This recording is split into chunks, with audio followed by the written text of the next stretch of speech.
stay tuned till the end of the video if you want to see the 0 to 60 time. Alright guys, let's try the 0 to 60. I'm gonna say now, I'm gonna say time. Took the traction control off.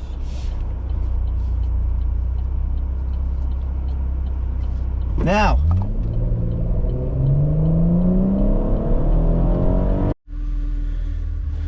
Okay, this 3.6 Camaro is not running very good. Here at Misfire, pretty bad. It's definitely lack of power. Has an injector code. I believe it's injector 4. So we could plug into it right now and show you guys it misfiring. In fact, we'll do that. Alright, let's start her up and get her in the shop here.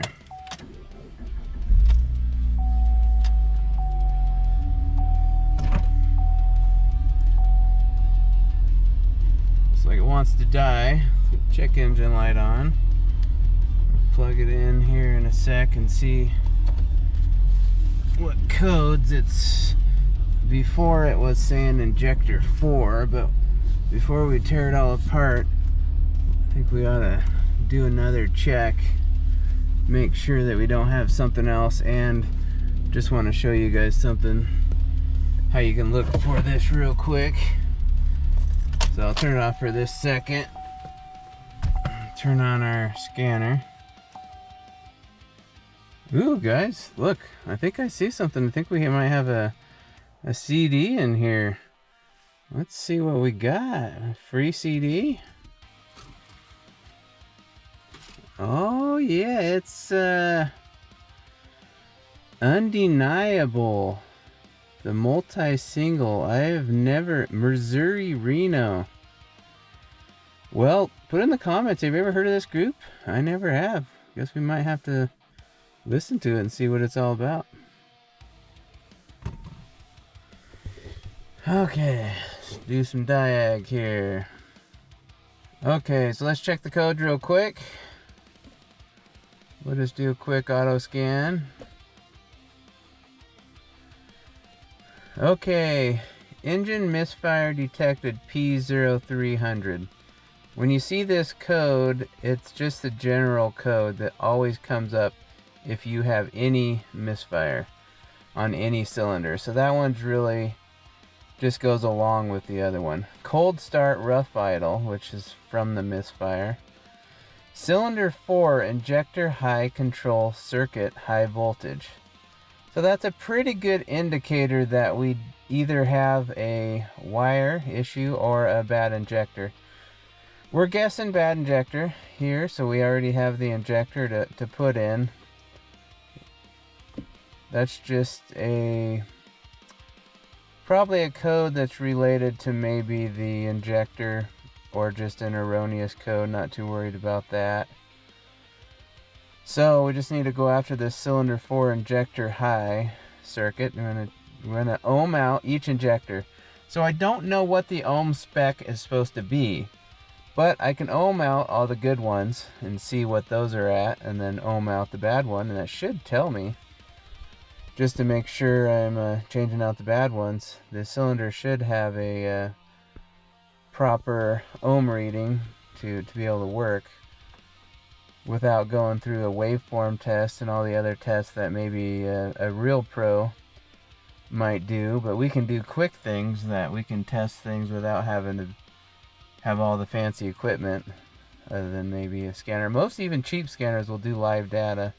So now we want to start it and we want to do some live data and just double check our cylinder 4 is misfiring, which we know we have a big misfire, so that makes sense.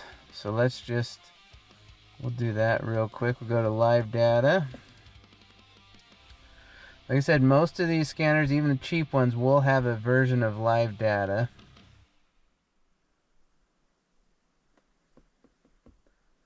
See our battery showing 11 volts. That's kind of low. Put it on the charger while we're doing this will probably help.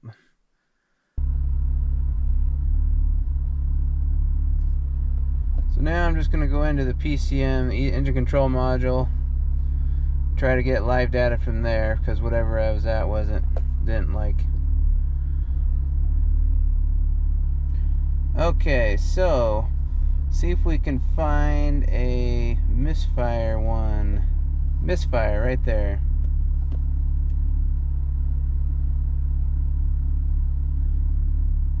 Okay, let's see if we can find actual cylinders here.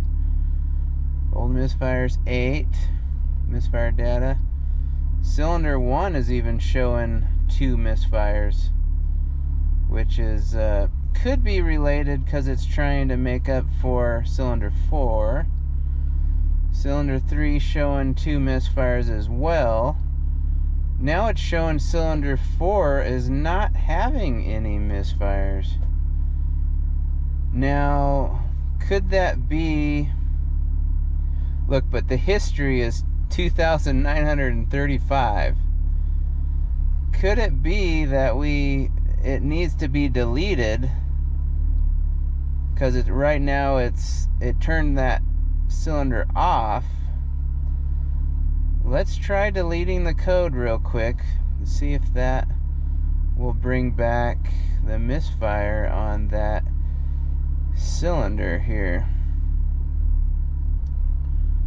We might have a couple bad injectors, because it's showing cylinder 1 history misfire counter is 1480 and 1252 on cylinder 2, 1292 on cylinder 3, 2935 on cylinder 4. So we might have some more issues here, folks. We might have like a vacuum leak, or who knows. Maybe everything's just making up for other stuff. So let's just try deleting codes and see what happens.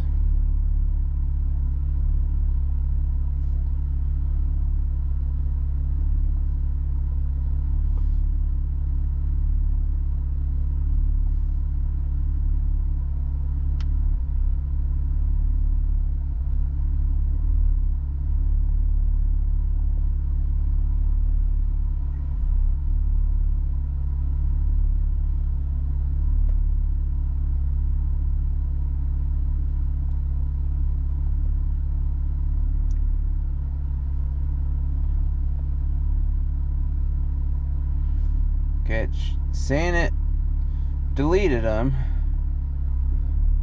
It is a little smoother now. It's running a little smoother.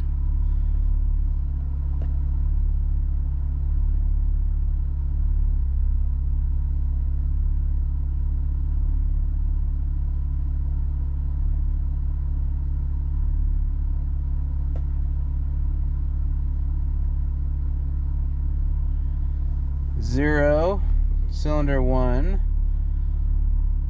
0, cylinder 2, 0, cylinder 3. There's okay, cylinder 4 is misfiring now. You can feel it. And it's a big misfire too. When it hits hard. So, I think we're good, because cylinder 3 didn't start misfiring until cylinder 4 started misfiring. So let's hope that the other cylinders are trying to make up for number 4.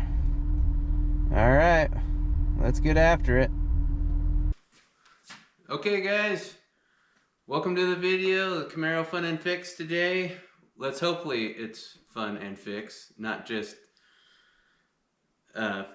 unfixed and disappointment.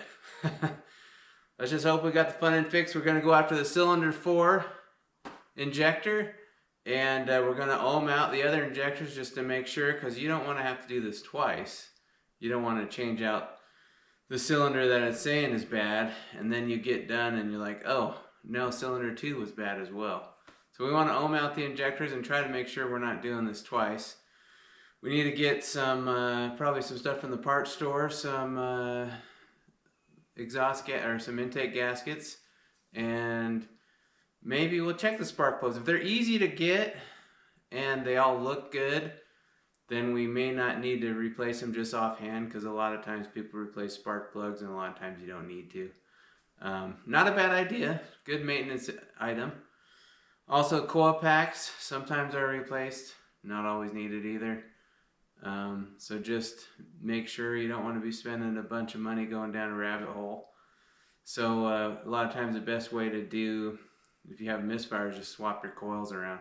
If you got cylinder 4 misfire, then swap coil number 5 and 4 around, then see if it switches to number 5. Then if the misfire switches to number 5, then okay, need one coil pack. Save yourself a lot of money that way. And sometimes you might get 5 new or 6 new aftermarket coils, and you might have a bad aftermarket coil pack, and you still wondering what's going on. So sometimes it's easier just to replace one. You don't always have to replace 6 just because the tech or somebody tells you you should or have to. A lot of times the machine doesn't know any different. You know, the machine just sees what it needs to see to run. So, you know, a lot of times it's just an upsell by a mechanic, or an upsell by a dealer, or upsell by, so it's not, you don't have to always replace everything. Sometimes it's okay just replace one thing and fix it. So I got a $30 thing, or I got 6 $30 things. So obviously, and plus the tech gets the extra labor to put on these 6 extra things. So it's an upsell. So just so you know, you don't always need to go to the extremes. You know, replacing one thing is a lot of times just as good as replacing 6 things, especially if you have 6 aftermarket things, and maybe they weren't as good as the thing, you know, the whatever you replaced it with before. So, and they may not last as long. So just don't be afraid to just tackle one and save yourself some money. So, but you know, you be the judge on that, how you want to do things. All right, let's get after this repair. We got to tear this down, and hopefully it's just that one injector. So the thing you want to remember is your fuel. We just got done running this, so your fuel line's still going to have some pressure to it. So you just be careful when you're undoing your fuel line, because you could have a little pressure that's going to squirt everywhere, or on you, or even, you know, depending on how much, you know, pressure there is in the system. You want to make sure that you're not going to damage yourself, because some of these, especially some of the diesel trucks, the pressure in the system is crazy high, and you can inject yourself with fuel, can kill you. So you really got to be careful with fuel and pressure. Got that unplugged. Got that removed. We're gonna have to remove this purge valve. Okay, looks like we have this 10mm here, and we got a bunch of 13s, I think. This guy comes off as a couple little clips right there.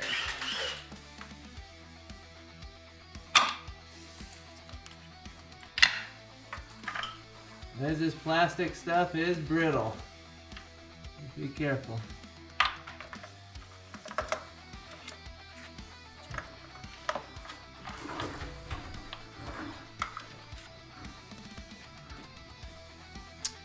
Okay guys, this is a purge valve. You ever get a P0456 code, it might also say purge valve solenoid or something, but anytime you're taking one of these out, just blow through it real quick. This one doesn't blow through, so it means it's probably good. So just, they're a real cheap part to replace. So, alright, so we got a couple things removed there. Now we just gotta use a 8mm, get this intake off.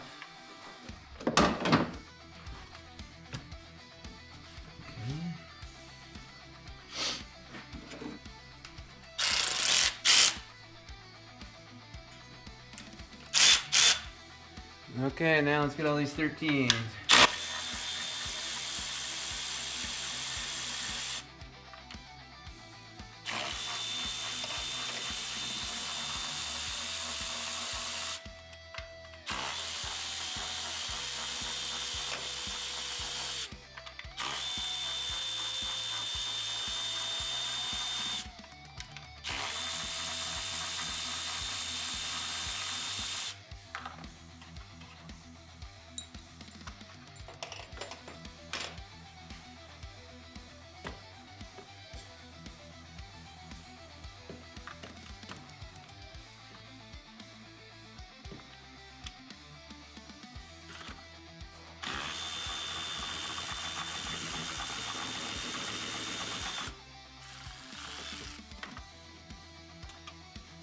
little swivel socket 13 always helps get the job done. Okay, we're all free. I'll show you what we did. So this connector was still stuck on the throttle body. I was pressing here on the red like you do on some, but on this one I should have been pressing from the black. So, but what I did is I just came with my pick since I could get to the other side, and I was able to push up on the connector. Just go slow with it. If it doesn't go easy, don't force it because you're gonna break things. Okay, we're free now. We had the 13, 13, 13. We took off the purge valve, which was right there, purge solenoid. We had two 10s in the very back, if you can see that. And we had to remove off this shield. All right, let's get it removed. Oh, looks like we got a couple little lines attached that we got to remove, just so you can put in with the push pins. Anytime you take one of these off, just give it a quick look. Oh, there goes the bolt. Heard it hit the ground, luckily. But yeah, give it a quick look and just make sure you don't see any cracks. You know, vacuum leaks can cause misfires. Vacuum leaks, cracks. You know, it is plastic, you know. All right, looks good. Another one for the old magnet.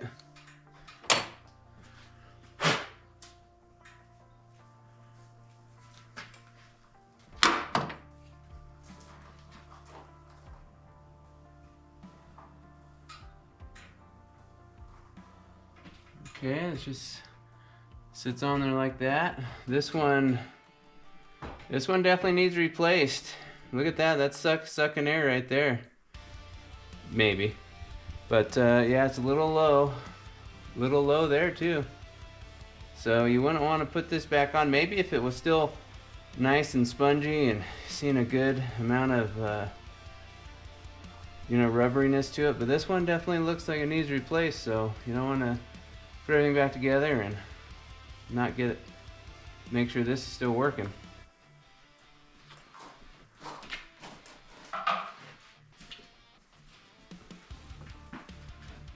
Okay, so there's a little foam piece here. It's a heat shield. So before I take that out, because I got lots of gunk and everything all over this thing, I'm gonna want to shove some things down in the cylinder so that way we don't get a bunch of dust, you know, and dirt and debris going into our cylinders.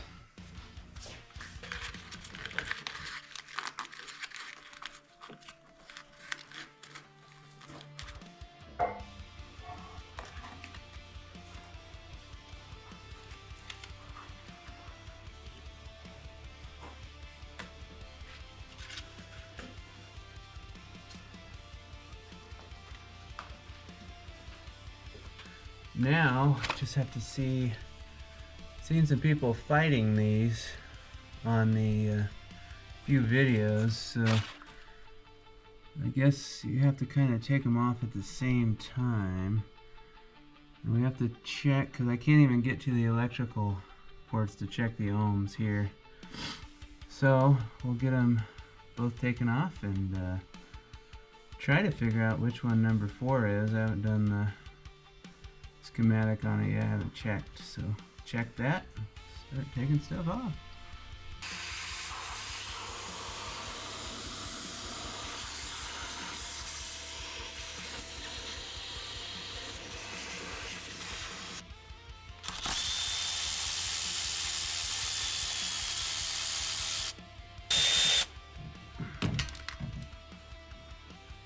So that's why you have the things in there. You never want a bolt to fall down in your cylinder too. Little dust probably wouldn't hurt anything too bad, but a big old bolt or something would. A little bolt. And a little bolt would too.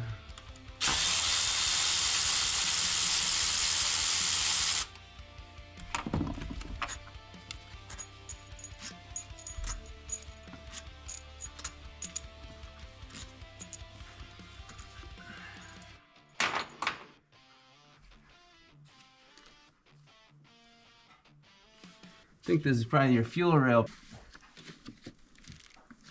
Well, the heat shield is not gonna cooperate very well, so let's see if I can get on that 17.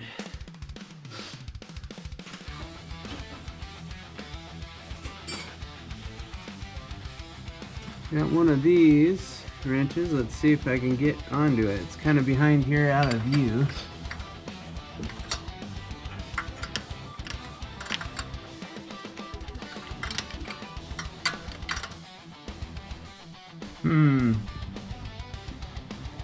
Okay, I looked out and found the smallest 17 I had. Got it around here. Was able to get it free, so that was, I think, what was holding us up the most. Maybe.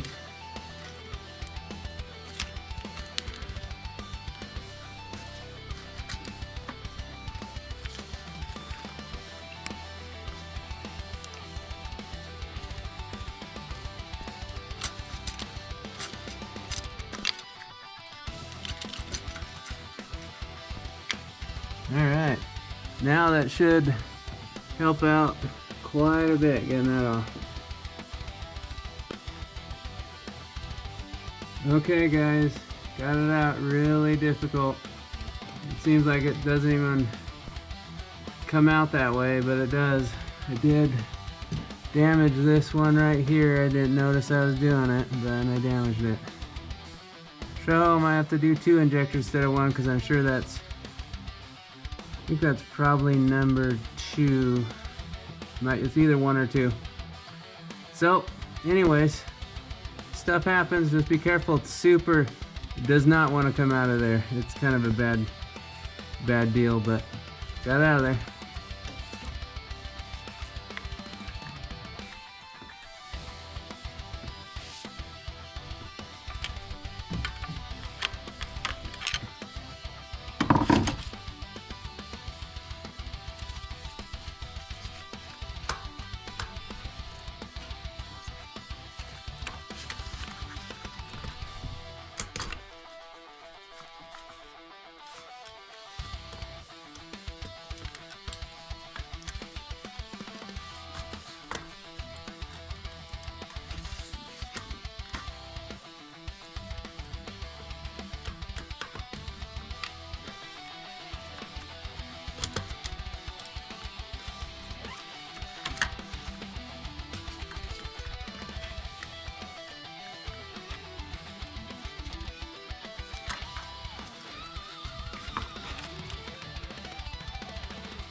Okay guys, I ohmed all the, I ohmed them all out, and they all ohmed out at 2.1, which I'm guessing is good. So I don't know if when it gets hot that we're having an issue, or you know, maybe it's just a wiring issue. So I had this other engine sitting there from that 2014 salvage Camaro that if you've watched some of the previous videos you'd know. So I was like, well, I know that didn't have a misfire, so I guess I might as well just swap out the rails and see if that fixes it. That'll help. First thing I'm gonna do is ohm out all these just to make sure they're good, and then I'll swap them out with those rails. It's amazing how much easier I just put that one back in off camera when it has gravity on its side. It's crazy. Alright, let's see if I get this other one in just as easy. It was a bear getting these things out, let me tell you what.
Wow, how much easier that was putting that back in than it was taking it out. Crazy. Now I just have to be careful, make sure get them lined up okay. Go in there, proper holes here.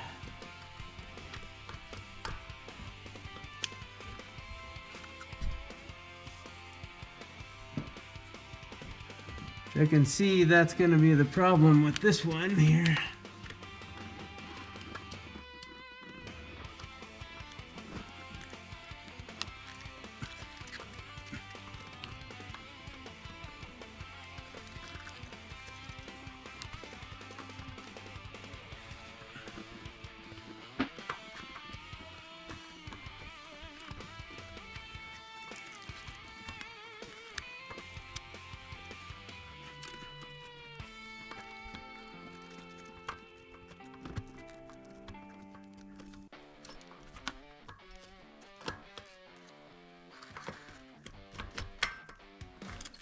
There she goes. Nice. Just don't force it. Just give it some time. It wasn't over to the right for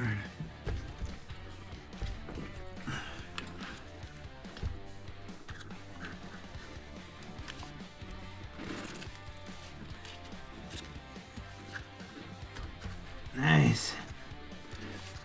Let's hopefully she don't leak. So the proper way to do that would have been buy new seals for it, but I've had kind of bad luck in the past. Every time I try to buy a seal kit, I always seem like I never get the right one, and then they leak anyway, so I'm just going to try to reuse what we got.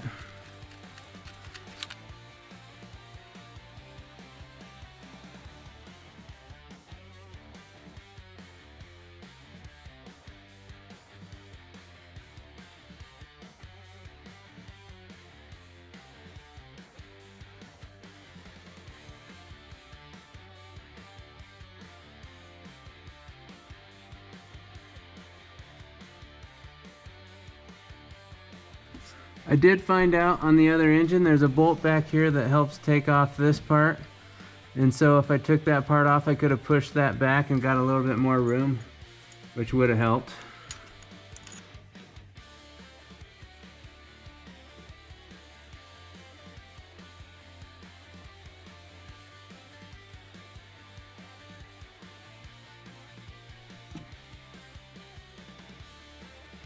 Okay guys, I swapped the rails over from that other engine, and just because I wanted to make sure it was going to work. The other engine didn't have a misfire, so we could have had all the injectors ohmed out fine, so that was a little concerning. So I was wondering if I might have a wiring issue as well. Sometimes you might have an electrical issue after it starts warming up, or after it's getting sent the signal. So I just wanted to try to get rid of that whole idea and just put a new put one of the rails from that other engine in.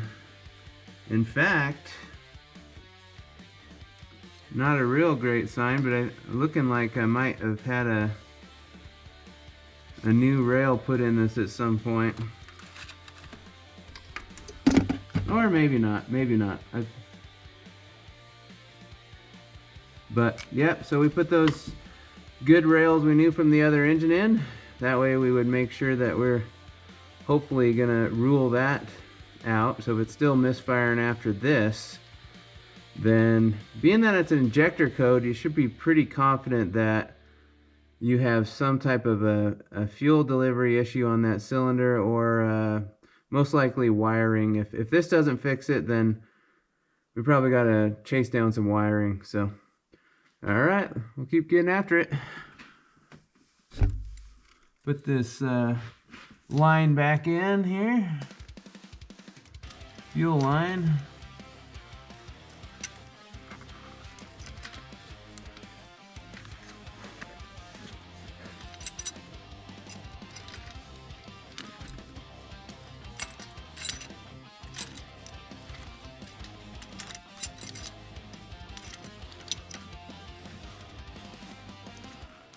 All these fuel lines a lot of times from the manufacturer say one-time use, but I've never seen anybody actually do that, because it's kind of ridiculous. They're perfectly fine usually. No, I just jinxed it, but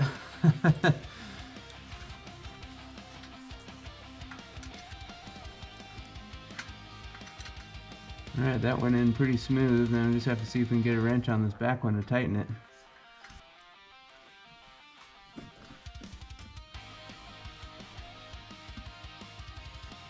And tight as I'm gonna get it. With my hand anyway.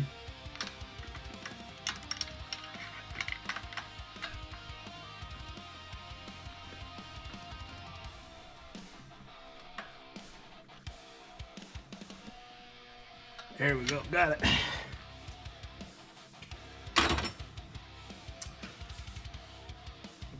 Okay, let's tighten these injector rails. We need to figure out what the torque spec is on them.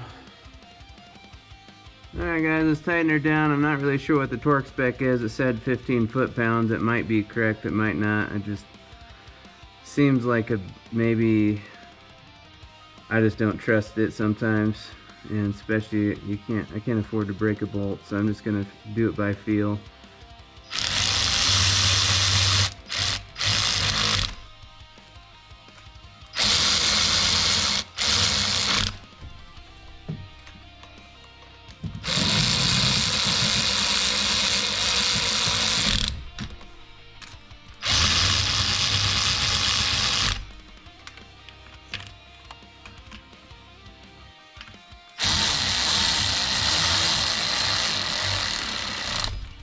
I know it sounds weird. I look for the foot-pound torque and I just seems weird, so I just decide not to do it, because trust me, I've broken 2 or 3 bolts in the last year because I took information off the internet about torque specs. So I'm just a little leery about what I'm finding now. I mean, if I had a GM guide sitting in front of me, then maybe I could feel more confident about it, but I guess just do it where they feel right, and we'll just leave it at that.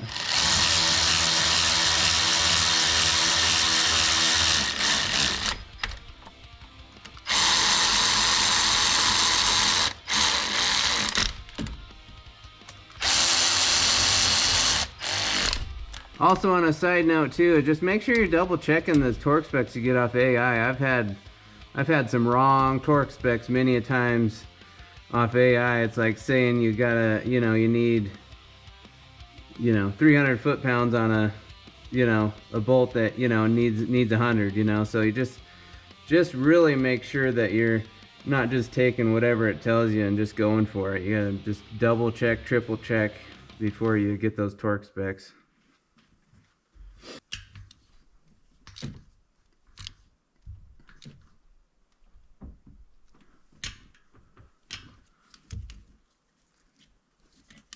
Okay, we got the surface all cleaned off. Now we're going to put the new gasket on.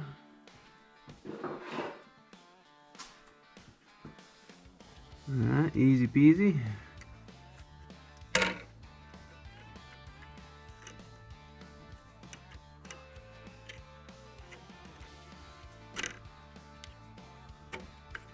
That's kind of nice. It kind of keeps itself in place. So when you put the other part on, the intake manifold,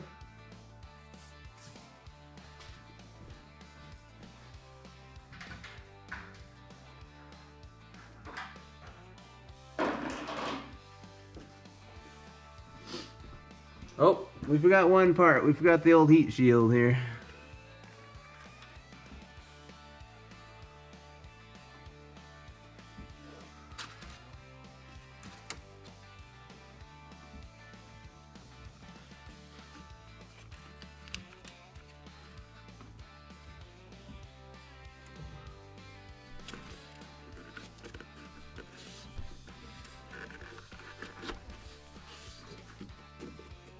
Alright, got the old heat shield on. Now we're ready.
Forgot this back one has to sit in there as you go. So before you start, make sure you put that back one in.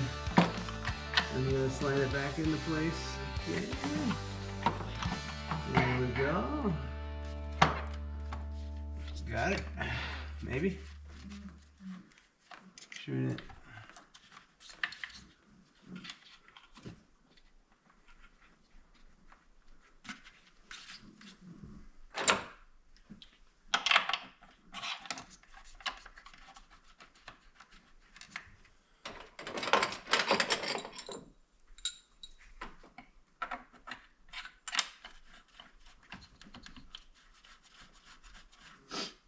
Just make sure, you know, just like any of this work, get everything hand started first. You don't want to tighten anything until the end.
Okay guys, let me show you something really important here.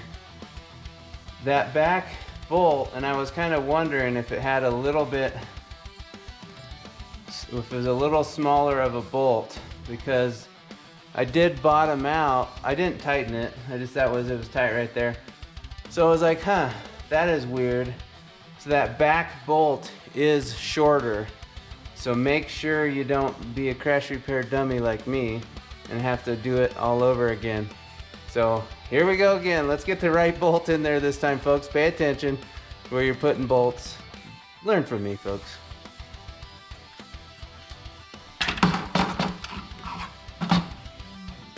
Okay, try this one more time.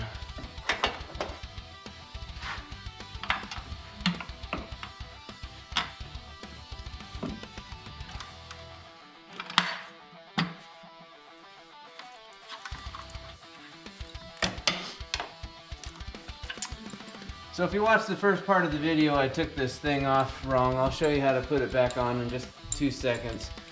This thing should be put on different than I was taking it off. And it caused this little tab to bend. So you don't want to do that. Learn from me, I'll show you how to do it right next. So I get these tight here.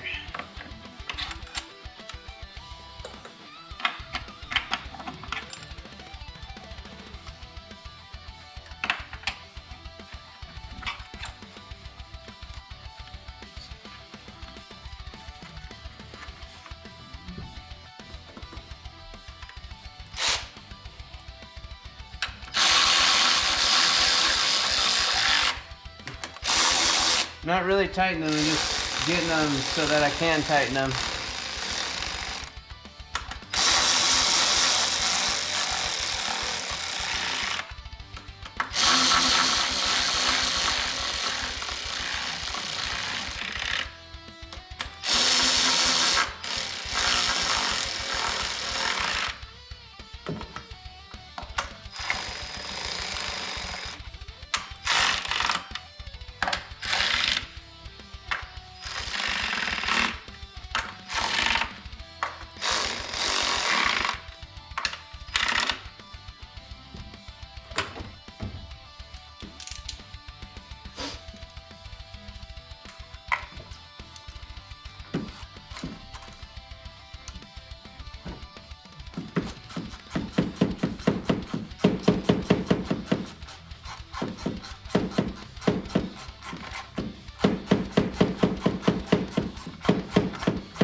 So remember on this one, when you're tightening this, that this is plastic. So just be careful with it. You don't want to break the plastic. So usually on the torque spec on these, I could look it up, but usually the torque spec, you start from the inside and go outside. So you want to go bam, bam, bam, bam, then one of those and one of those.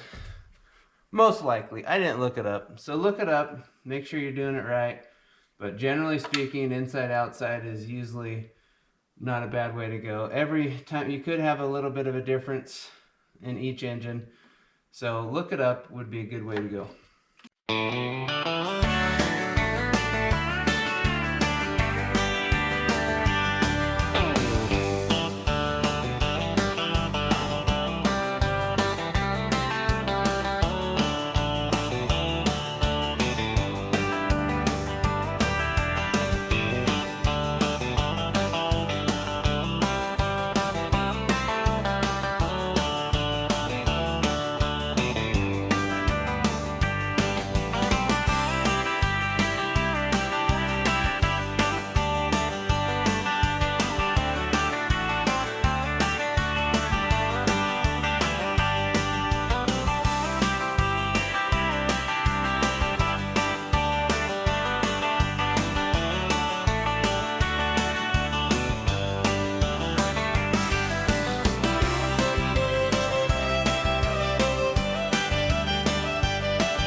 So what I want to do now is I'll show you how I should have done this to start with. Is this has these little tabs on it that slide into these two grooves.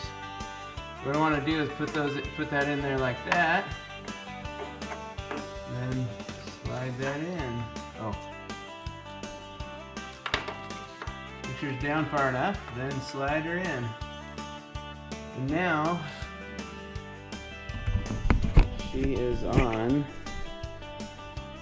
the little grooves. There's little two grooves. There's one there and one there, and just kind of slide them in. All right.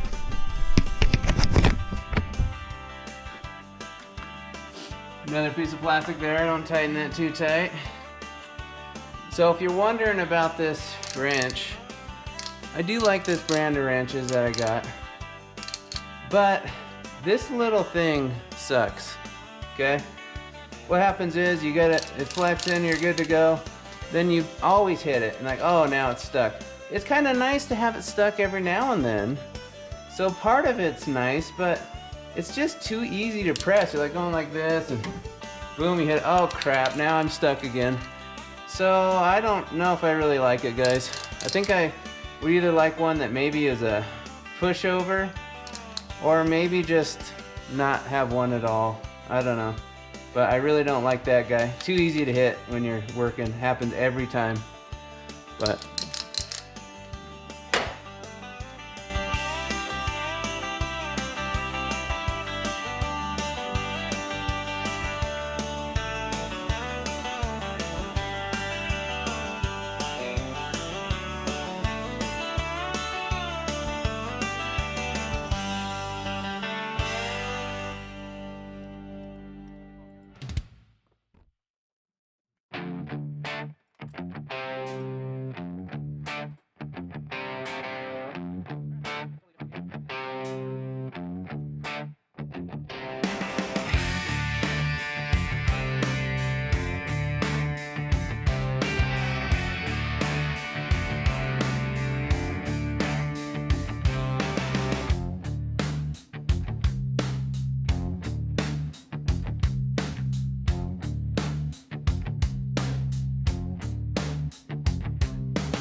let's tighten up our intake 8mm there, air filter.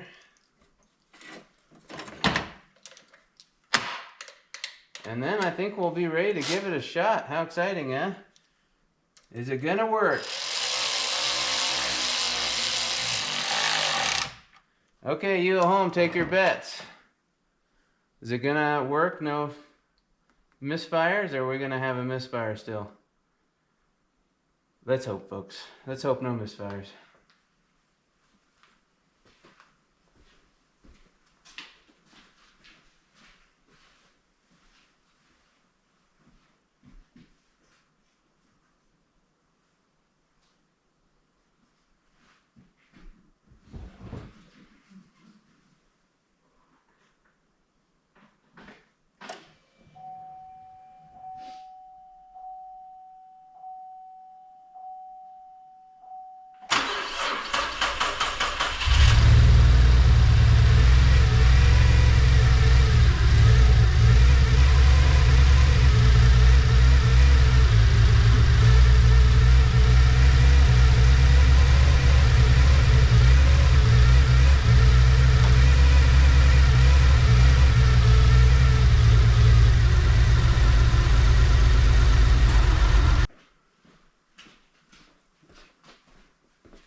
Well, it wasn't running so good. It says map sensor.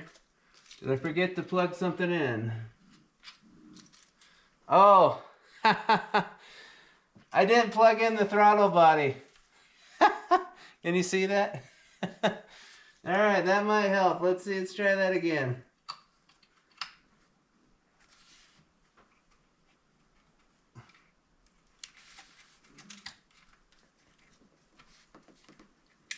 Okay, nicey clickety clack.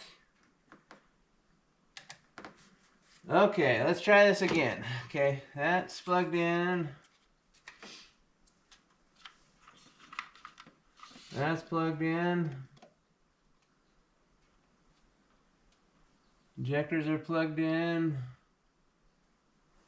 All right, let's give it another shot.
Well, I don't know if you caught that, but it wasn't exactly a success. We have the battery just, I think the battery's just done on this thing, because it just went down to 10.2 volts and wouldn't start. Now it's saying it's back up to 11.2 volts. So let's check the battery. We might have a bad battery here.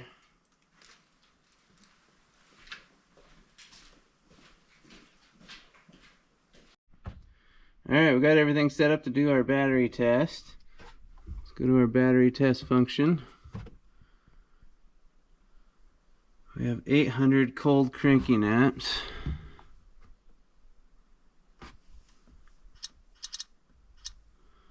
Let's start testing.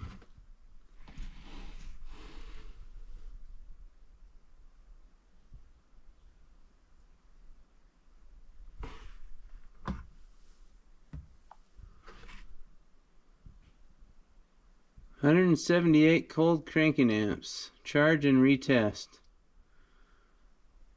The only thing was funny is that it wasn't, it's almost like the alternator wasn't even charging it. So I guess there is a chance we have something else going on, because it started right up. It was a little weak.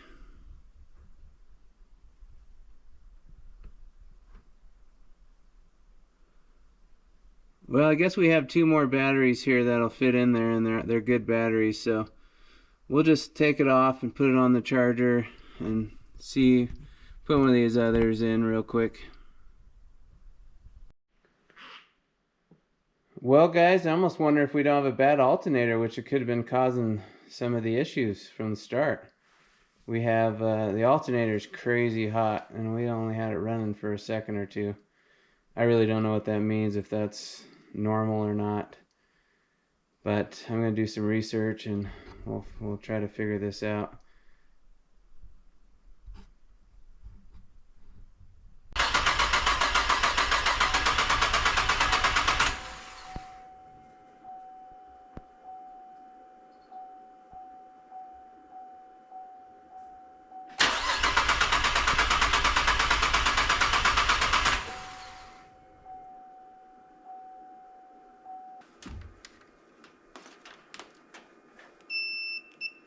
Okay guys, I just like checking for continuity is what I usually do, so.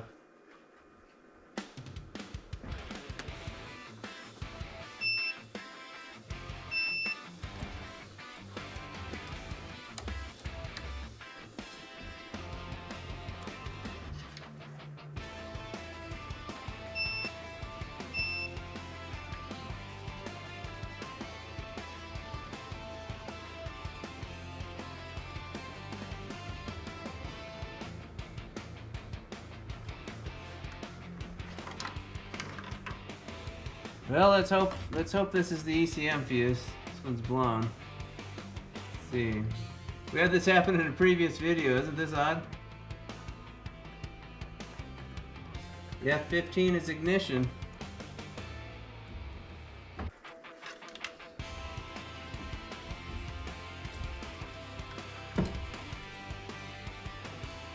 Blown fuse, guys. This is the second time I've had this ignition or ECM fuse or whatever that is blown in the last couple weeks, which is really actually odd. So I'm gonna plug it back in, hopefully.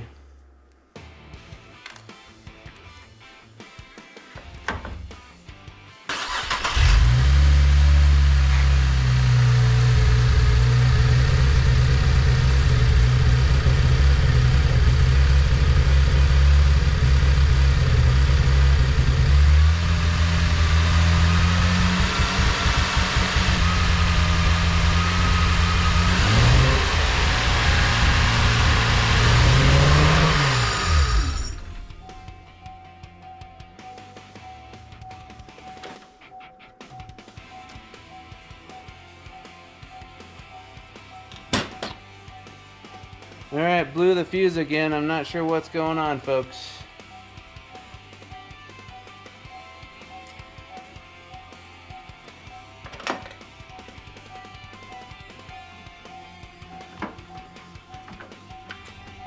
So I'm gonna try to just let it idle this time and see if I can run the alternator test while it's idling.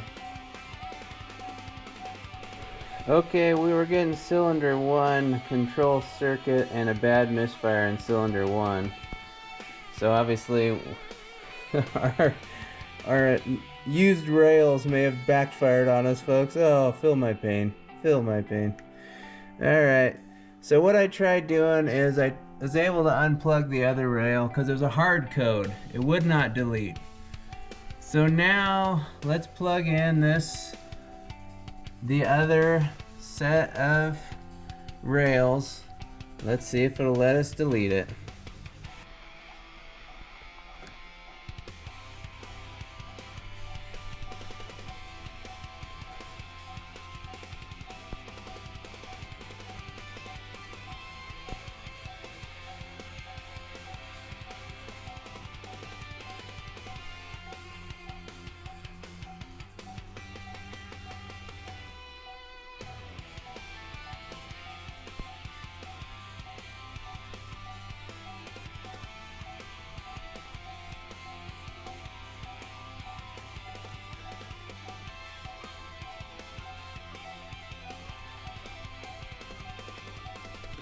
Okay folks, found the culprit. Injector 1 is shorted somehow on the harness, it looks like. So we were able to delete the codes. Oh, let's do the job again. Oh, don't you love it sometimes? So the fun and fix is definitely not so fun at the moment. Let's hope we get it fixed so we can have some fun.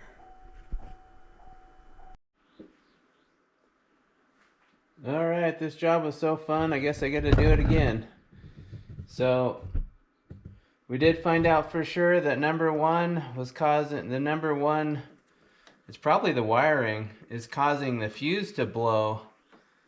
And it was weird, there was a blown fuse in that other engine. I wouldn't have thought it would be coming from the injector line, but so because we had put a new fuse in and drove it into the shop, if you'd seen that video of the red Camaro, the parts car, the dark red Camaro, the parts car. If you watch that video, we replace a fuse and then it starts up and drives into the shop, and I took it around, and which is it's just really weird. I guess there was a problem with that one all along, and we didn't know it, so now I gotta do it again. If I just would have replaced number 4 injector, probably would have been okay, but there could have been a wiring issue with that too, for all we know. So,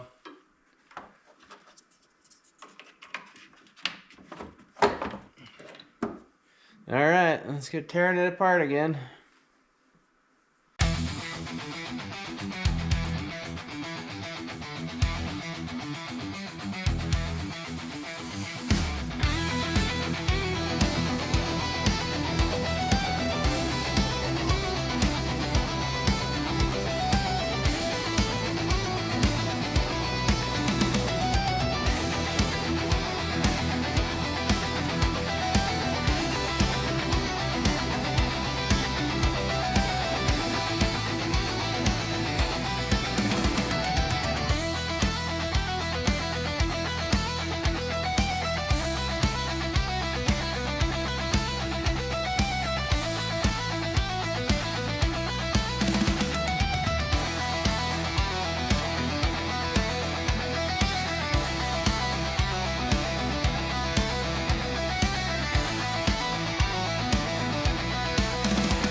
Alright guys, job so nice, wanted to do it twice. Oh, one of those deals, guys, but we're got the other rail back in and it did clear the code, so I think I probably showed that, but alright, let's put this stuff back in and hope for the best.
Alright guys, wish me luck.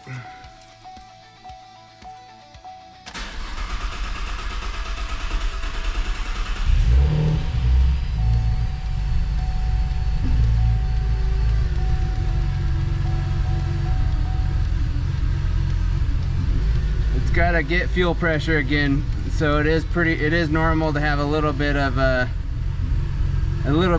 at the start to why it's gaining fuel again, getting fuel back in the system.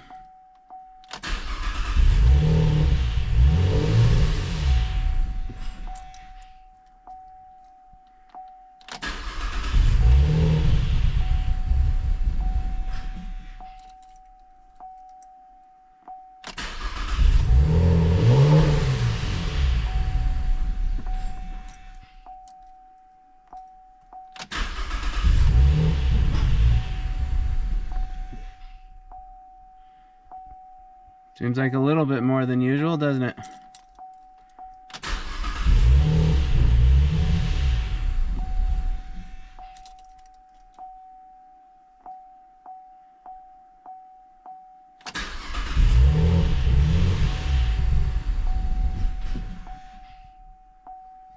I don't smell fuel.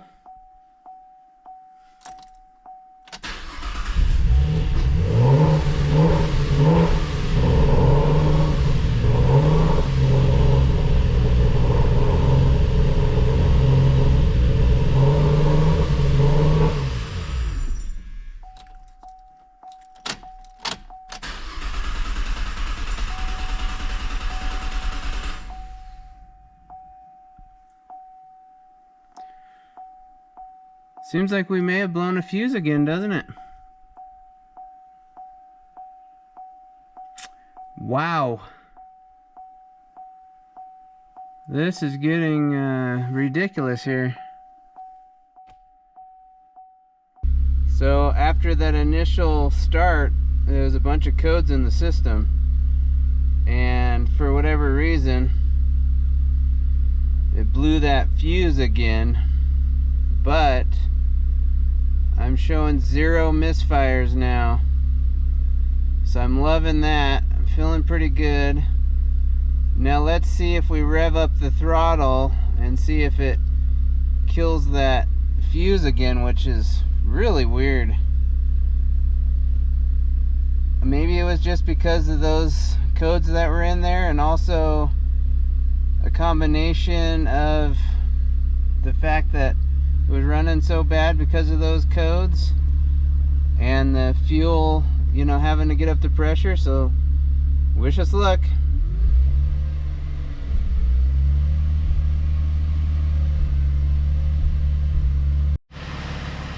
Alright guys, no misfires right now. We're gonna take it on a test drive tomorrow. It was the fuse block. I never would have guessed it. The fuse block. Well, I guess I could have thought it because it was blowing that ignition fuse. But I changed the fuse blocks over to from the parts Camaro, and that seemed to have done the trick. After a little bit of running, zero misfires, zero misfires, zero misfires, all the cylinders. So I'm hoping we have a winner here, folks. That would be nice. What a frustrating event. I wonder if I didn't need to do any of the work that I just did. It was just a misfire all along. Wouldn't that be something? Oh, gotta love it. Well, at least it seems like it's working good for now. We'll try test driving it tomorrow. And thanks for watching.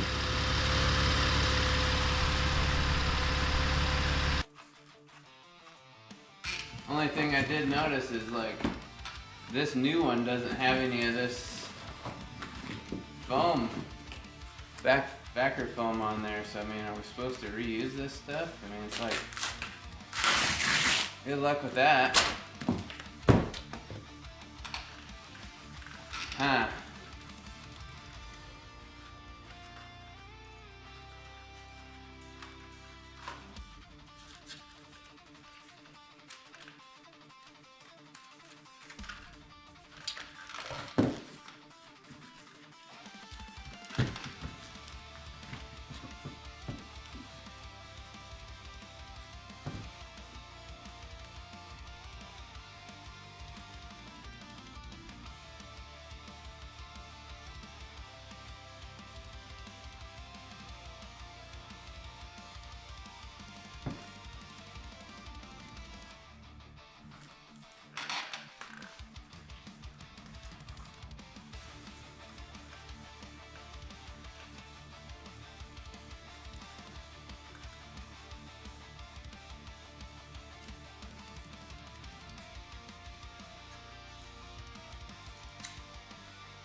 Got some contact adhesive.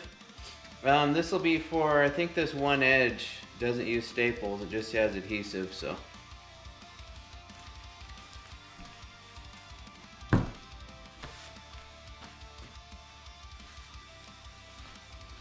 Got a pneumatic staple gun.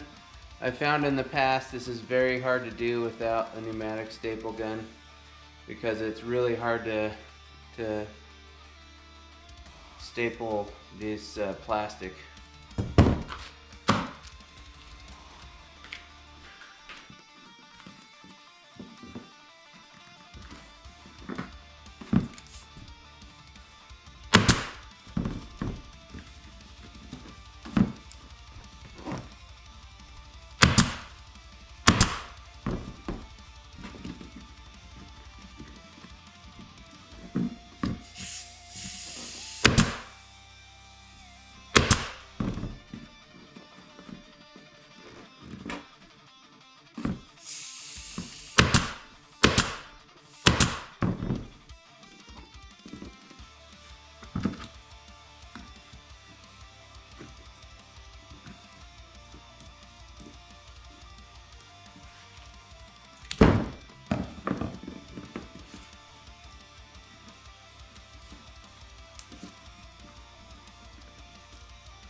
cutting the corner, that way it'll fold right. Just don't want to go too far. These scissors kind of stink.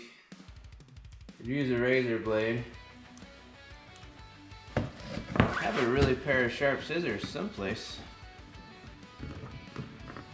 I almost cut too far there.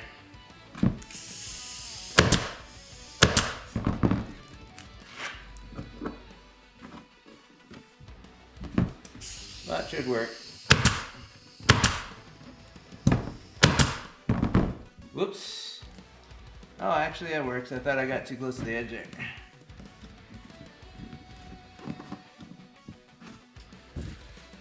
Okay, before I get too many more staples in, I want to see how it's looking. Okay, that's not looking too bad. Just make sure I get that nice and pulled snug. This, a little bit of a wonky spot there, don't I? I think it'll work. All right, keep plugging away. Kind of wanted to have one side done, and then I'll spray my adhesive and get it on there, because the adhesive goes on this edge here. It won't. The adhesive goes on this edge here, so that's the only thing holding that.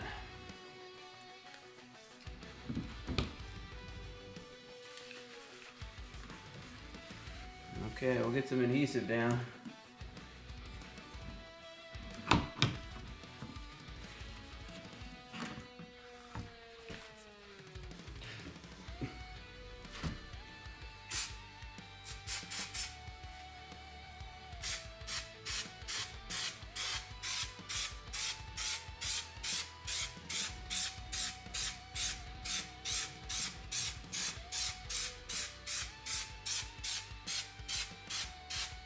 You want to spray both sides of your piece. Uh-oh. Don't get it on your new stuff.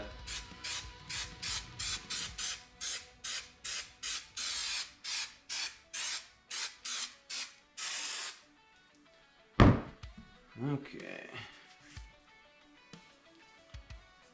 Luckily our bezel will cover that, so.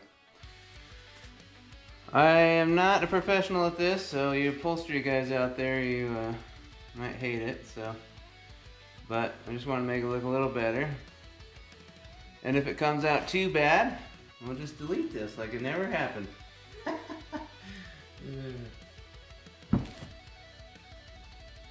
Well, I like to show you the good stuff and the bad stuff on this channel. So if I fail, you'll see it. Because guess what? That's what happens. That's life. You gotta try to be able to fail. If you never fail, you didn't try.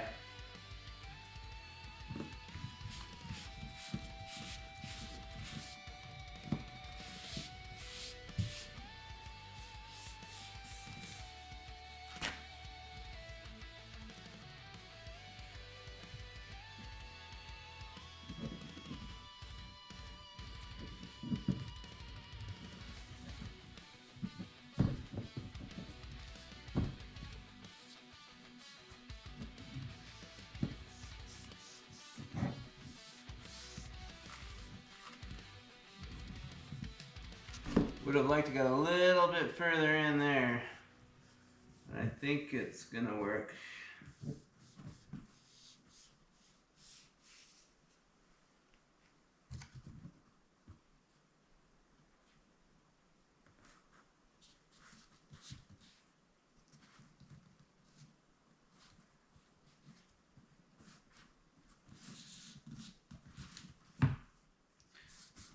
Well, the edge is what really matters here. Looks like I didn't put much glue there, so I should be able to pull that out of there a little bit, that little wonky spot here. Alright, I'm not hating it so far. I think it's gonna work, guys. I think it's gonna work. Yeah, not looking too bad. Okay, now I'm just gonna let that dry for a minute. And we'll take you over to this other spot here.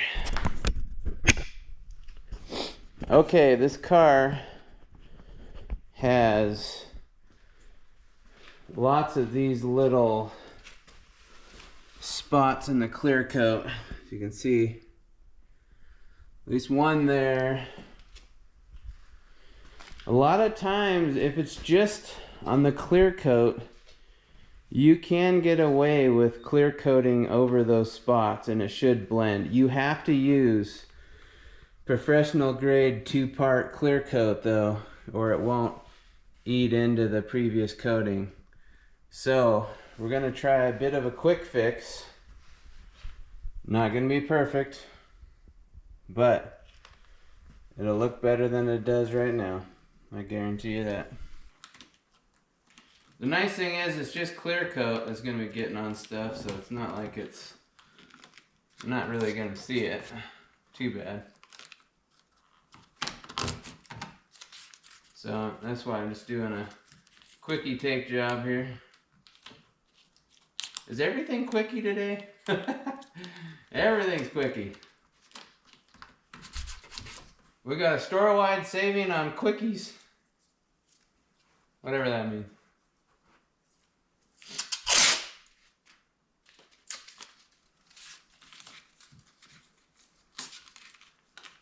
Sometimes you try to do this stuff so quick and then you end up having to redo it and it ended up not being quick. Take your time, do it right, folks. Or do it crash repair dummies way. Have to do it twice.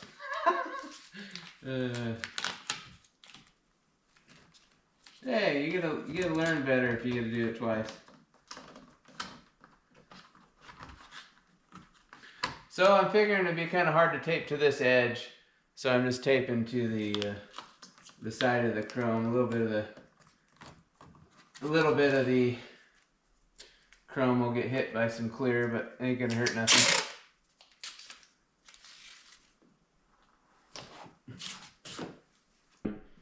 We did the quickie tape. We're gonna put some brown paper around it too. So, everybody, what do you think? Is this gonna work? Nobody knows. Nobody knows. Is it gonna work? Place your bets. Place your bets right now. How's it gonna look? Probably still gonna stand out like a sore thumb because of the sheer fact that that's gonna be nice, shiny, clear compared to a painted car that was painted a while ago. But it'd be better. At least we're protecting the paint. So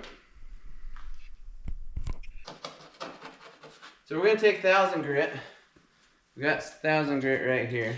Gonna give it a quick sand. We're just trying to get the loose and flaky off is all.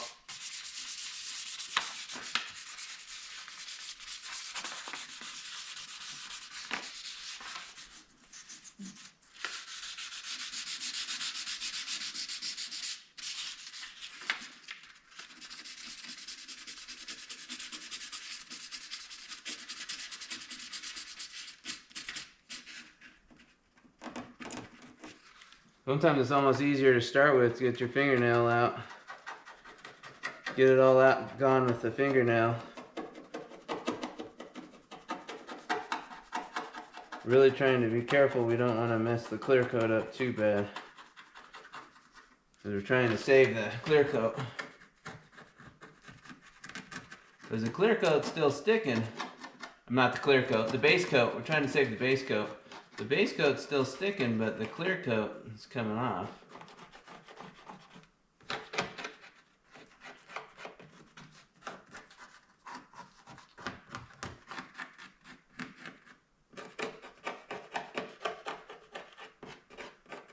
Some of our states, especially that live in we live in the sunnier areas, Colorado, Arizona, I've noticed that a clear coat has a tendency to have issues on occasion because of the sun. Is that a nationwide problem, or is that mostly just because of the states we live? I don't know, maybe somebody that knows more than I do, maybe they can comment, let us know that. I've always figured it was because of the sun, but maybe there's another reason.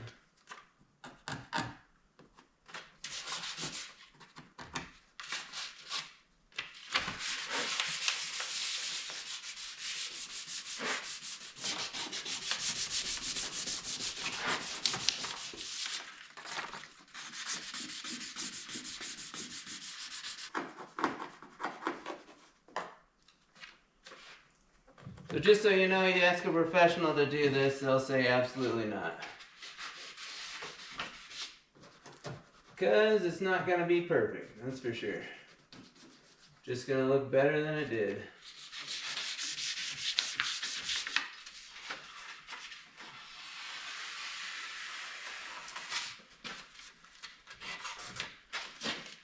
This goes without saying on this repair.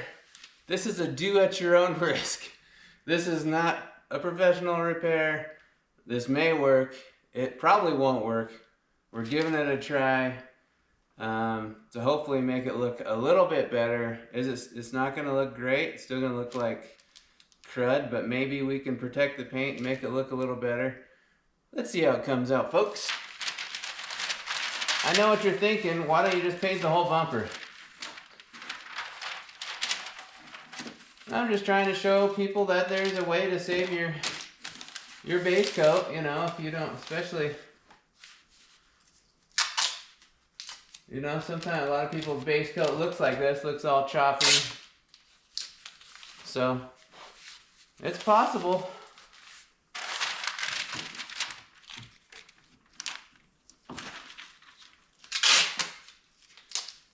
Just remember, I warned you. This do at your own risk. This is probably a bad idea.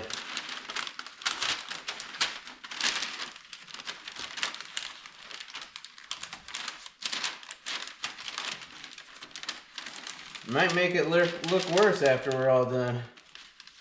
Then I really will have to paint the bumper.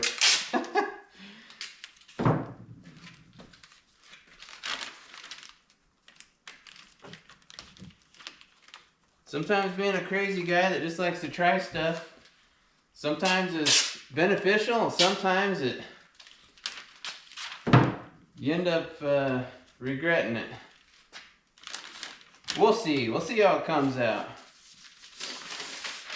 Think it's gonna work? Think it's not gonna work? Put it in the comments before you watch the rest of this.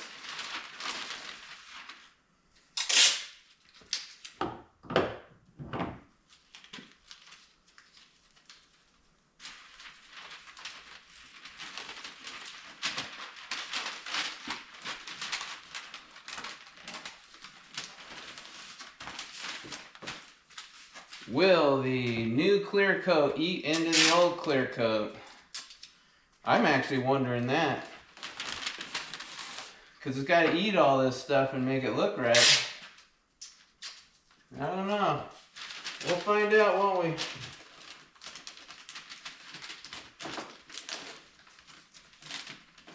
You know what I figure with a lot of this stuff, folks? I figure, hey, it already looks like crap. Give it a try. You know, if it looks like crap again, then we can always have it painted professionally, right? But hey, why not try? You know, these spray cans are two-part epoxy spray cans. They are about, they do cost 20 bucks each, so they're kind of pricey. So you are risking a $20 spray can. So it's not without any risk.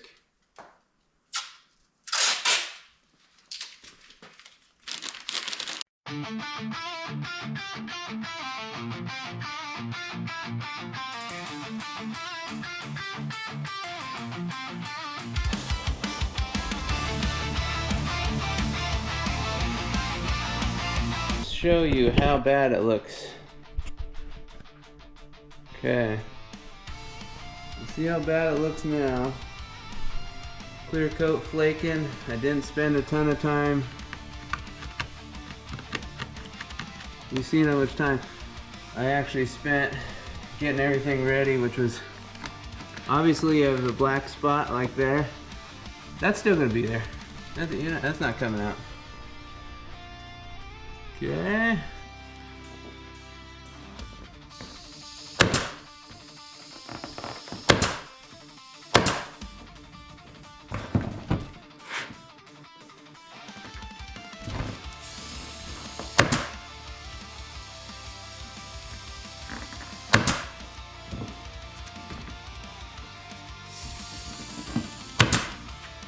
Now I can pull it over on itself. See if I get a couple, one or two staples in there. One way to do it is you kind of put the thing there and pull in, and that'll give it some more.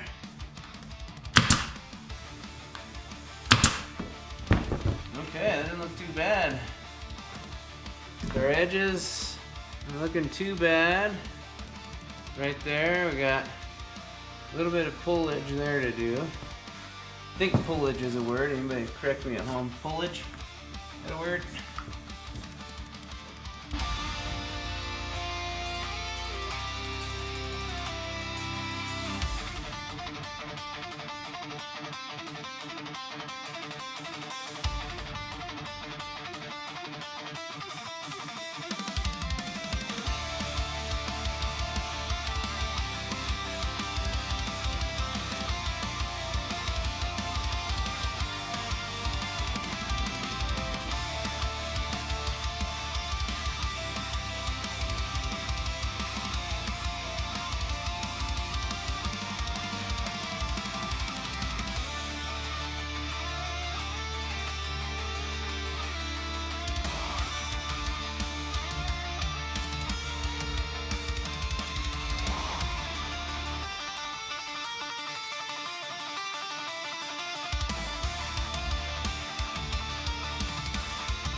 Okay guys, I want to show you how it came out.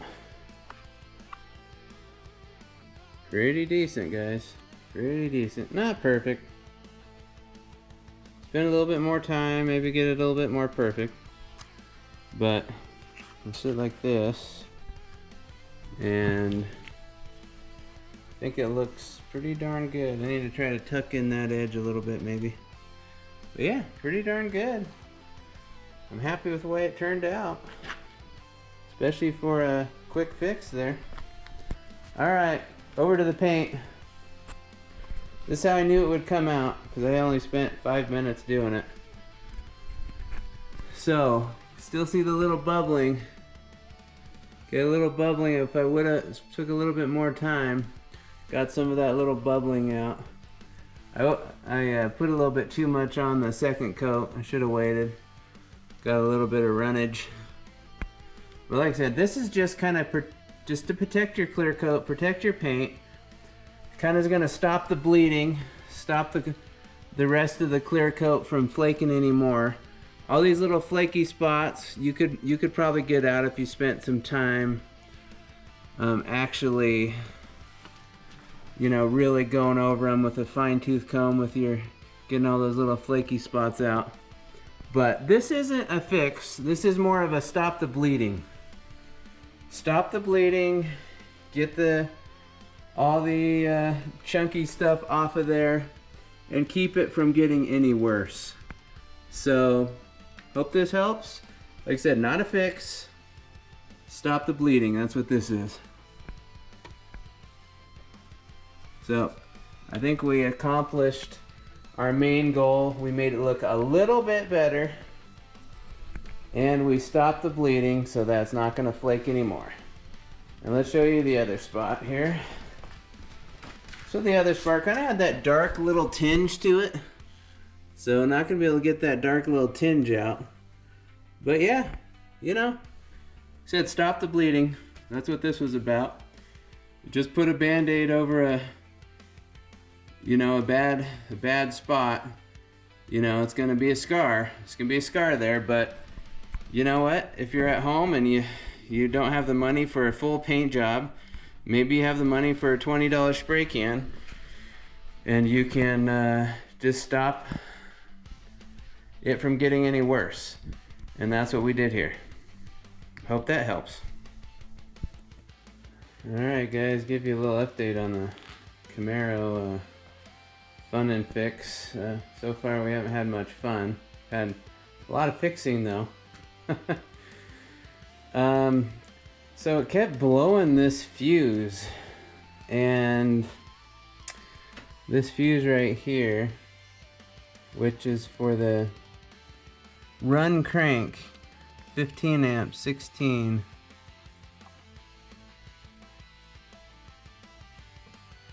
Actually, it's number 5. No, it was the ECM fuse, number 5 ECM. I mean, you can see I just tore apart this wiring harness there just to check for shorts, and you know, didn't see anything. So what an annoying thing that is.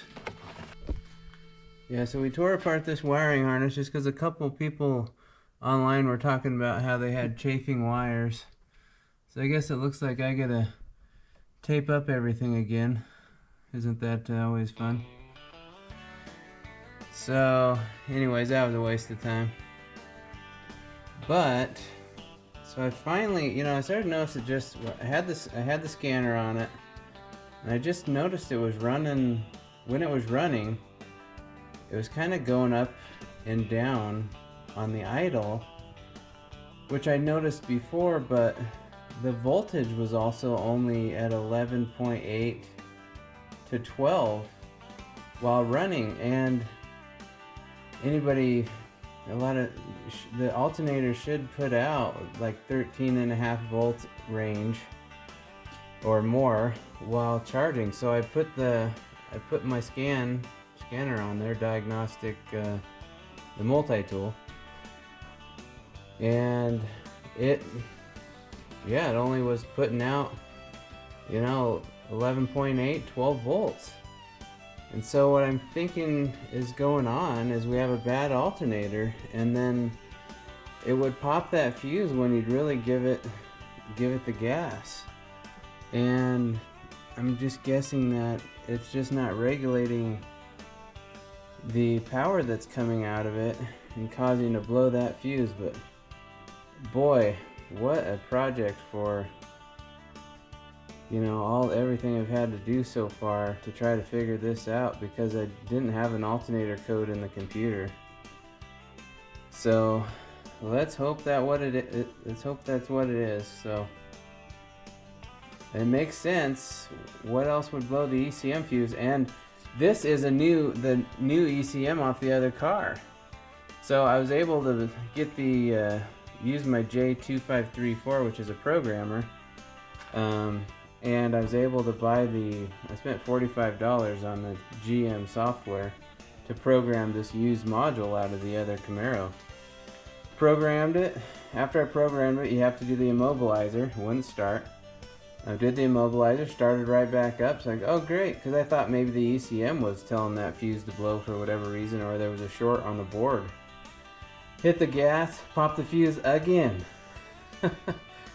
And then I just finally noticed the alternator not acting properly. So luckily we have the alternator off this other engine.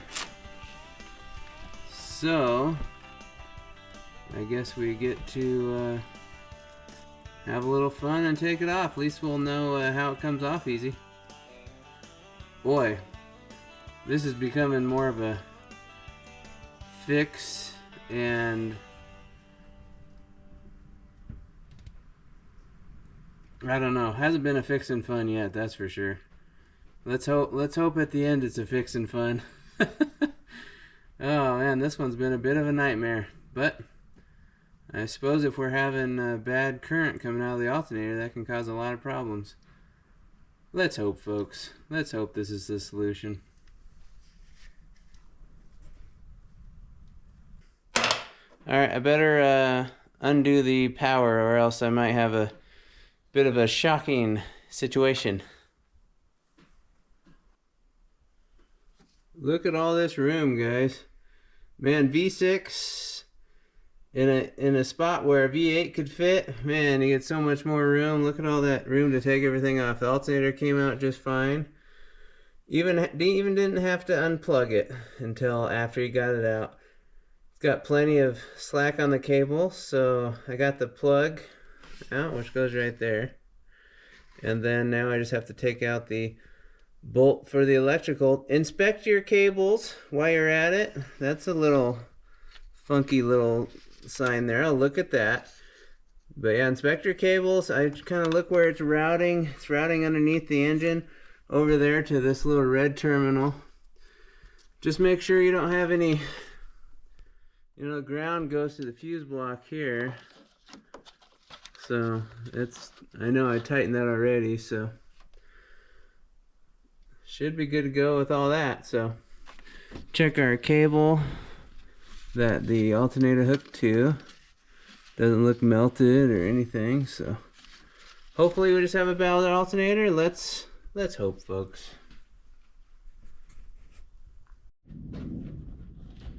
Alright, hip hip hooray for room. Yeah, we love having the extra room. Alright, she's out of there. He's really hot. Still, hadn't used it for a couple hours.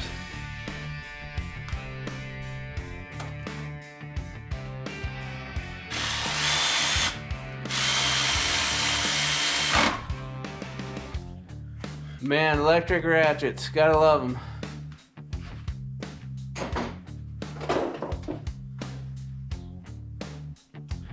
Okay, we got our electrical in. We double checked it. I'm gonna put that little doohickey there. Now we just have to put our belt back on. Be like the fastest alternator change in history. Let's hope it's a good. Let's just hope it's good. Came off the other car. I'm pretty sure it was working fine, but didn't run it long enough to really mess with it too much.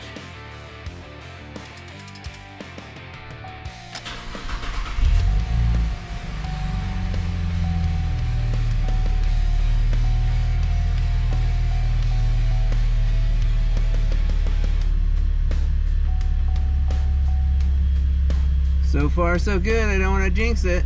Let's check the voltage.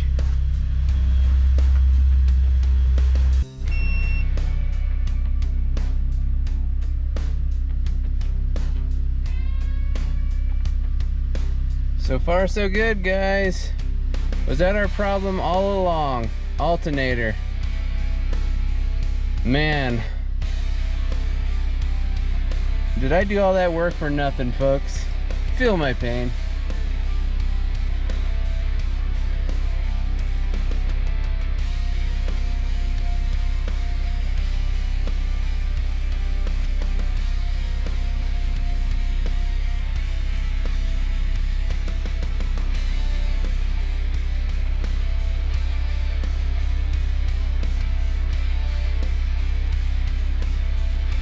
Sometimes it takes a process to figure stuff out, so.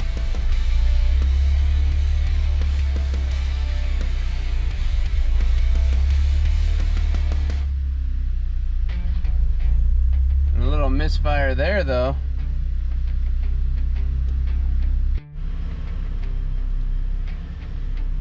Alright guys, I think we're good to go on a nice drive now. I'm excited. I think we figured it out. I think the last part of the puzzle, it was revving up and down, and now it's just kind of doing a normal amount now. But the purge valve, even though I tested it, was making a heck of a racket and just was really the purge valve just sounded awful, really making a real horrible sound, clickety clack noise. Sometimes you hear that at the top of the engine, you get all scared. Sometimes that's the purge valve just moving. Well, it's been really nice having a parts car, really nice. So anyways, this is the part that came off of it. No markings at all whatsoever. So it's obviously an aftermarket cheapie, maybe even like a Amazon special, maybe a parts store. Now it's running like a Swiss watch. I took the parts car, one of these off, and it was a Bosch one. And guys, the one thing you see, I cheap out all the time on things on this channel. I try to save you guys money. I want to show you that there's a better way than having to go to the dealer and spend your whole life savings. We can fix these things. We can figure it out. We can keep trying. We can keep working. We can keep plugging away and eventually fix it. A lot of the times. Every time, no, but a lot of the times we can. So the aftermarket parts, as far as sensors go, are not worth it a majority of the time. You'll be chasing your tail trying to figure out a problem after you put one of these on and it doesn't fix it. So try to remember the actual OE sensors. At the very least, OE sensors are even though we do buy, sometimes we're on the weekends and we need to buy something in a hurry, you know, so sometimes we end up getting them still and then fighting them. But OE sensors, you're better off.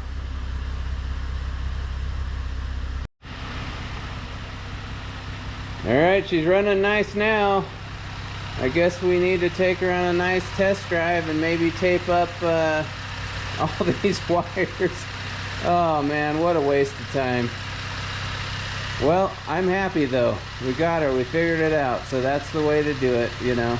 When you finally figure it out, just be happy you got it fixed and move on to the next one. You know, I fix cars, I repair cars, I sell cars. And when you do that for a living, you're gonna have some problems here and there. So just be happy when you finally figure it out. And that's what we are. We're happy. Thanks for watching, and I hope maybe this might save some other people from going down a wild goose chase. That alternator, make sure your alternator is good. Make sure you're getting good voltage, or else it could throw everything all crazy and it'd be hard to figure out. Thanks for watching, and if you like what you're watching, please like and subscribe.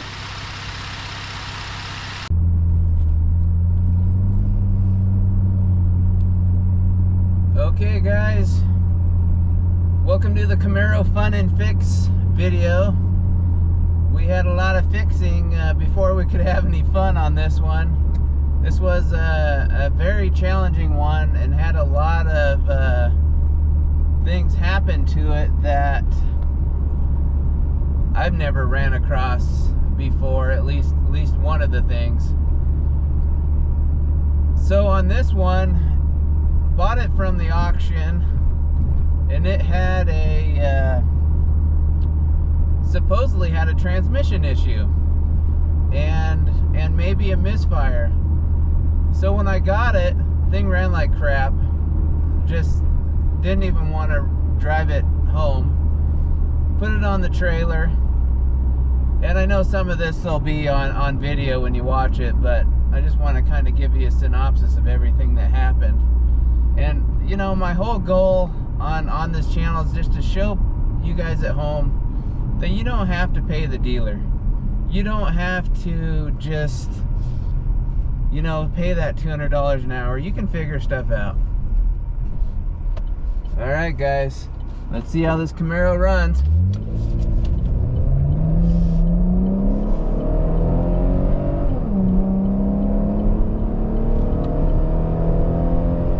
Man, she runs great guys. I think we did a good job. Woohoo! So yeah, it started off with when I was getting it, I thought I might have a transmission issue, and we had that parts Camaro, so that was making me feel pretty good about if I needed a transmission. So I took a gamble on it and thought, well, worst case, I need a transmission, and we already have one. So like I said, got the car, ran like crap. Didn't really notice anything really too horrible with the transmission. So, but I put it on the trailer, got the car home, and I just like, okay, well, I just have to change out injector number 4. We had a code for injector number 4. So, and usually those injector codes, it's usually a good possibility it said injector current high. And so I felt really positive about, that it either was a wiring issue or it was the injector. So, I mean, I had the other car that I knew ran fine. So I figured, well, I'll just swap out that rail from the other car. And so, they're hard to change. They're really stuffed in there. And I finally got them out. I finally changed them one time. And, the injector 4 code went away. But then I had an injector 1 code. So I'm like, oh my goodness, what the heck? And as I had that injector 1 code with all these misfires, I also, it was popping the ECM fuse when I'd give it too much gas. And I'm like, man, what the heck? So it must be this new rail I put in, or one of the new rails, because I did replace both rails.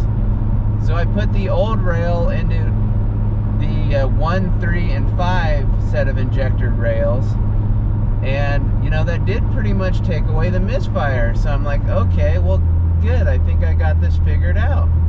And it was running good. It wasn't misfiring.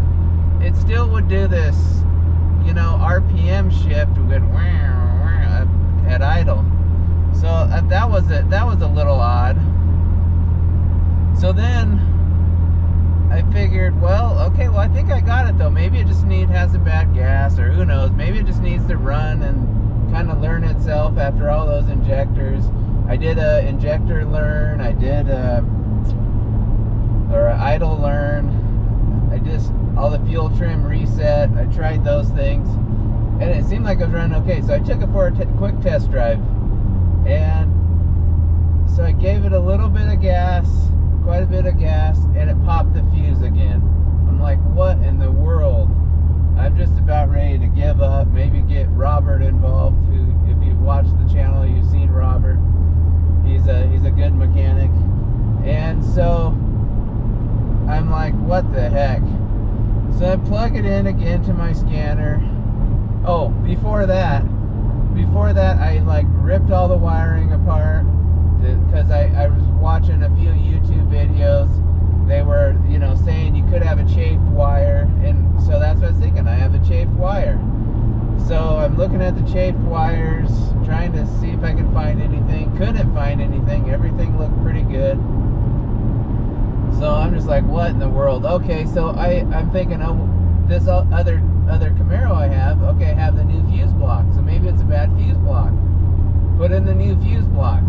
Thinking, okay, well, I think I got to fix it. Okay, give it a bunch of gas again. Blew the fuse again. Okay, so then I'm thinking I have a bad ECM. It's causing something to go wrong, and maybe that was the cause of some of the misfiring issue too. So I have another ECM out of that other car. So I have a J2534 box that hooks up to your computer. You buy the AC Delco software, which cost me $45 for one pin, and I don't even know how I got the used ECM to work, because at first it would not work with the programming. It kept saying you had the wrong VIN, and it was just being really difficult. And then finally I was able to override it and get it to work. So so I finally got it to work, and then it wouldn't start. So then anytime you reprogram an ECM, you generally have to then I was guessing that I had to reprogram the key. So I reprogrammed the key with the same software, and it started up. Okay, I'm like, oh great, I got it, you know. Okay, slam on the gas, pop the fuse again. Now I'm really stumped. I'm like, what the heck? What could I possibly do next? Do I need to take the old harness? Is there something a part of the harness that I can't see? Should I take the harness off the other engine and swap harnesses? I mean, is that what I need to do? So I'm just checking for codes. I'm looking at the computer, and I noticed while it's running that I'm only charging at 12 volts, 11.8 to 12 volts. And as you give it more, because I did an alternator check with my battery tester, and it said my alternator was good. I noticed when you gave it gas, the alternator did start going up higher than, you know, than the 12 volts. It's getting up to about 12.7, but still low. So I'm like getting down to 11.8 again at idle, 12 at idle. So I take my multi-tool or my like diagnostic diagnostic tester for wiring, and I put it on there, and sure enough, I'm only charging at, you know, 12 volts. And most people know you should be at least, you know, 13.5 to 14 something when you're charging, probably, you know, closer to 14. So I'm like, well, I guess I have a bad alternator, and it's just causing some type of spike in the system and blowing the ECM fuse. It's like the first place it goes, I guess. I've never seen that before myself.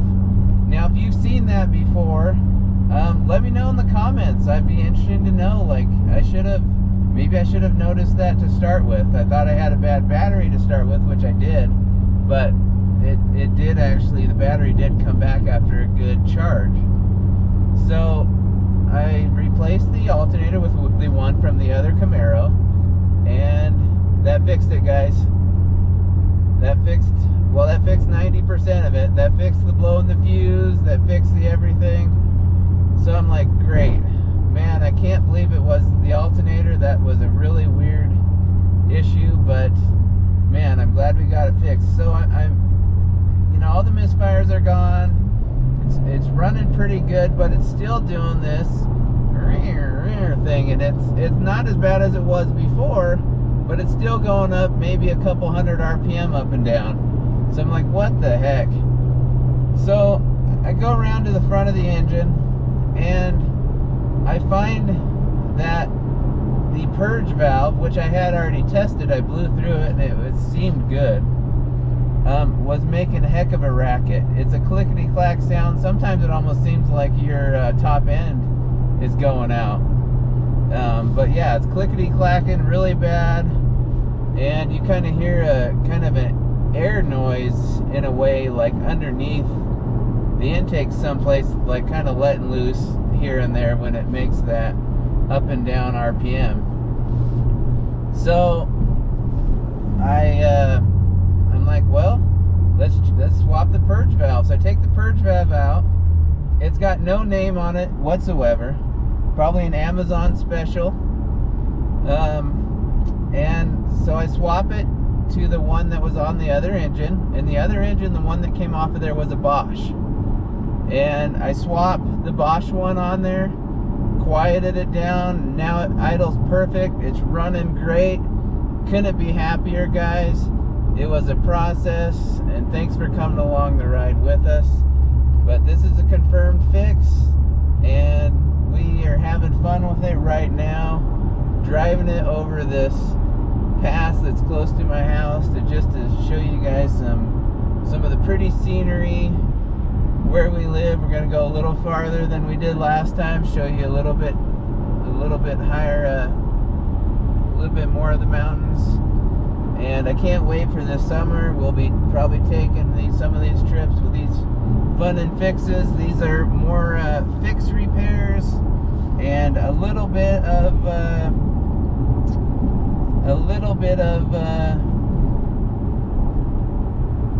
cosmetic repairs. Like, I'll show you the repair that we did to the dash. I don't think I would do the repair again to the dash. I think I would buy just a new piece or a used one that was halfway decent. And just what happens is that extra material that we put on makes it so that it doesn't want to fit in there right. And it looks a lot better than it did before, but just not ideal. So I don't think I would do that one again.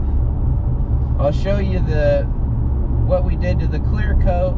I would definitely do that one again. Anytime you fix the clear coat coming off like I did, you have to remember that it's a Band-Aid. It's going to make it look a little bit nicer. It's going to keep other stuff from flaking off around it. So it's just a nice little Band-Aid to make it look a little nicer and help you maybe get a little bit more time on your car, so you can either just keep it like that or eventually, you know, get it painted right. So, but pretty happy. Well, really happy that, I mean, these fun and fixes are going to be a fun part of the channel. It's always fun to get, once you finally figure something out that's challenging.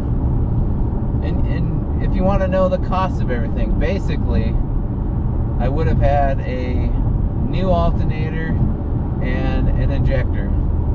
So that's basically all the money I spent, other than, I guess, that if you would have bought a new fuse block, that would have cost you some money, and a new PCM, that would have cost you some money too. So, but I'm not sure if I would have really tried those if I hadn't had them just sitting there. So, but, you know, learn from me. Maybe if you're having a typical, an issue similar like this to what I have, check your charging. Make sure you're charging, because so many things are affected by the battery and the alternator nowadays that they can cause some weird issues, guys. So that's just one thing to think about before you get maybe into the weeds as much as I did. I do think I had a misfire from a bad injector though, because that's the code I had, and it, you know, it was running like crap. So it kind of did fix the running issue before the figuring out the alternator. So I think there was just multiple issues on this one that we just had to work through, and I'm just happy.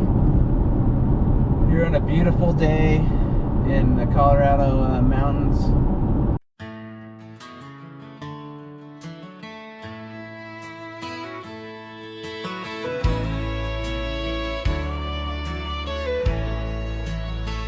Driving in the Rockies in this beautiful Chevrolet, coffee in the cup holder, sun just starting to break. RPMs are revving, going up the mountain grade.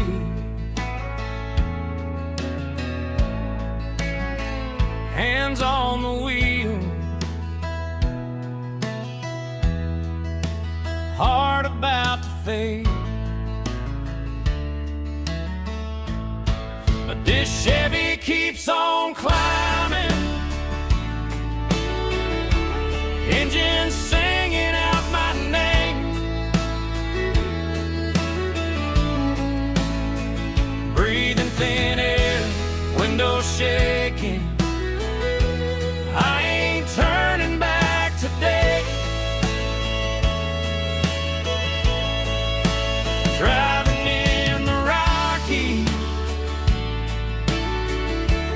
in this beautiful Chevrolet.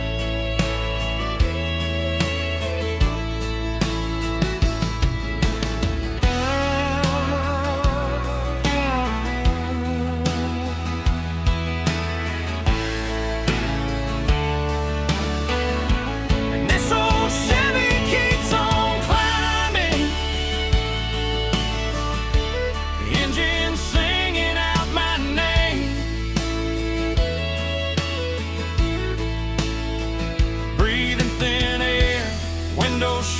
making. I ain't turning back today. Driving in the Rockies in this beautiful Chevrolet.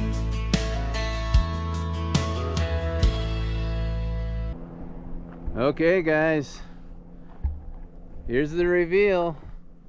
Pretty nice little car. What do you think about these wheels? Are these the ugliest wheels that they ever put on a Camaro? Or do you like them? Let us know in the comments what you think about these wheels. Pretty little car, pretty amazing scenery. Got some cars going by right there. Live in a beautiful area, folks. I'm blessed to be here with you guys today. And thanks for watching. Okay, came out pretty nice. We got some scratches here. Some touch-up areas that need to happen there. Little scratch here. You'll notice our clear coat area. You can see our tape line there. So we cleared in here. So if you do this, just like I was telling you guys on the drive, if you do this, you're just trying to make it better so that it'll look a little bit better, and just so it won't happen anymore. It's not any miracles. Could I make it look a little bit better if I would have spent a little bit more time? Sure. But hey, I took away the scrapes and the scratches, some of the loose and flaky, and now it looks a lot better. And now it's not gonna flake anymore. So the other spot we did that to is right here. And you can see around it still, you know, not perfect, but take away the loose and flaky and try to keep it from happening anymore. Thanks for watching the channel, guys. I hope you're enjoying the content. Let me know if there's anything else you guys would like to see. If I'm doing something you guys hate, if I'm doing something you guys love, let me know, guys, in the comments.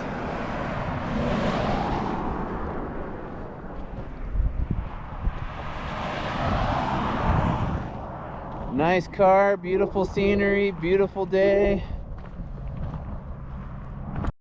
Okay guys, let me show you this real quick. So you can see, because of the extra material, it won't sink in like it's supposed to. This is supposed to be flush with that. So I believe this job would have been better if it would have took all the foam and everything off the other one, but then it would have looked weird and not been soft. So I'm not sure, just a little bit difficult to do, you know, it won't tuck in right. So I think I would just buy a new piece and just save yourself the hassle. But I was a guinea pig. It looks better than it did, I guess. Okay guys, we're gonna do a 0 to 60. So I took the traction control off. We're also just gonna say now, and then when I hit 60 I'm gonna say time. And then we will let the video do the how long it takes us to get up to 60. That's why we're doing it safe. I don't have to hold up 3 things, a stopwatch and everything else. So we're just gonna say now, then we're gonna say time, and then we will let you know the 0 to 60 time.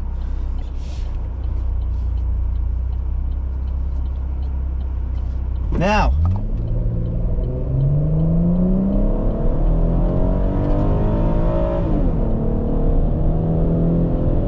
Time!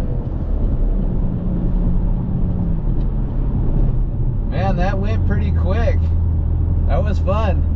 When I said time, the speedometer was saying 61. So, but yeah, that was fun. I think it got up there pretty quick. Before we do the math when we get back, or not math, or you let the video do the math. What does everybody guess? How much do you guess? How fast did we go? It's a 2013 with 76,000 miles on it. So That'd be interesting to find out. It was fairly flat, so